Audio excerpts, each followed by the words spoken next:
జై శ్రీరామ్. 2022 నుంచి 2025 జూన్ వరకు మొత్తం 17 ప్రెడిక్షన్స్ అనేవి ప్రూవెన్ అయ్యాయి. ఆ 17 ప్రెడిక్షన్స్ అనేవి కింద డిస్క్రిప్షన్లో లింక్స్ ఇవ్వడం జరుగుతోంది.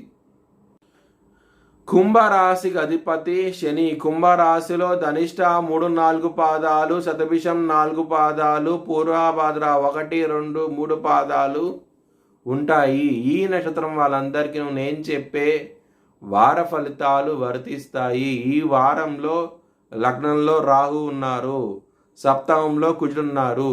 రాహువు శని, అలాగే కుజుడు దృష్టి రాహు మీద పడుతోంది, అలాగే కుజుడు దృష్టి శని మీద పడుతోంది. దాని మూలంగా ఆరోగ్యపరంగా కుటుంబపరంగా ఇబ్బందులు ఉంటాయి. కొంచెం జాగ్రత్తగా ఉండండి.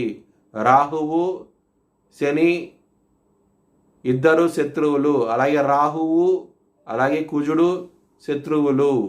కుజుడు దృష్టి రాహు మీద పడినప్పుడు వ్యతిరేక ఫలితాలు ఉంటాయి. ఆరోగ్యపరంగా అలాగే అవమానాలు అంటూ ఉంటాయి. కుటుంబ పరంగా కూడా కొంచెం ఇబ్బందులు ఉంటాయి.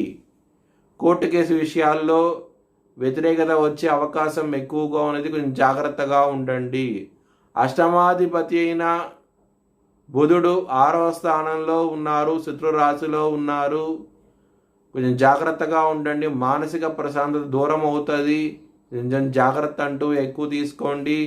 విష్ణు సహస్రం పారాయణం చేయండి. చాలా చాలా మంచి ఫలితాలంటూ ఉంటాయి. గురువు హస్తంగతం అయ్యి ఉన్నారు మిథున రాశిలో. దాని మూలంగా కొంచెం ఇబ్బందులు ఉంటాయి. లవర్స్కి ఇబ్బందికరంగా ఉంటుంది. సంతానపరంగా ఇబ్బందులు ఉంటాయి. కొంచెం జాగ్రత్తగా ఉండండి. లవ్ ప్రపోజ్ చేయకండి, రిజెక్ట్ చేసే అవకాశాలు ఎక్కువగా ఉన్నాయి ఈ వారంలో. కొంచెం జాగ్రత్త అంటూ ఎక్కువ తీసుకోండి. సూర్యాష్టకాన్ని చదువుకోండి. చాలా మంచి ఫలితాలంటూ ఉంటాయి. ఎవరికైతే జన్మ జాతకంలో దశలు అంతర్దశలు యోగిస్తున్నాయో వారు ఖచ్చితంగా ఈ వారంలో ల్యాండ్ కానీ అపార్ట్మెంట్ కానీ తీసుకునే అవకాశాలు ఎక్కువగా ఉన్నాయి. చాలా చాలా ఆనందంగా ఉంటారు.